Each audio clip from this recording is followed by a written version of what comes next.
Good morning po! Mayroon po tayo dito halaman. Yan. Alam niyo po ba kung ano ang pangalan ng halamang ito? Tingnan niyo ang kanyang katawan. Masyadong matinik. Ayan. Ito pa. Ayan o. Itong isa kulay pula. Ito pong isa ay kulay puti. Pero tingnan niyo naman as in super tinik.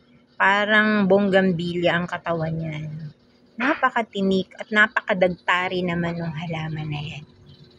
Ayan. Tapos, pinatong lang natin yan dito sa bato. Ayan. Pinatong natin dito sa malaking bato. Ayan po guys, ang ating halamang matinik. Comment nyo nga po kung alam nyo, kung kilala nyo ang halamang ito. Napakabilis naman niyang mabuhay. Hindi po ba walang kaproblema yung halaman na yan. So, comment down below kung alam nyo, kung kilala nyo ang halamang ito.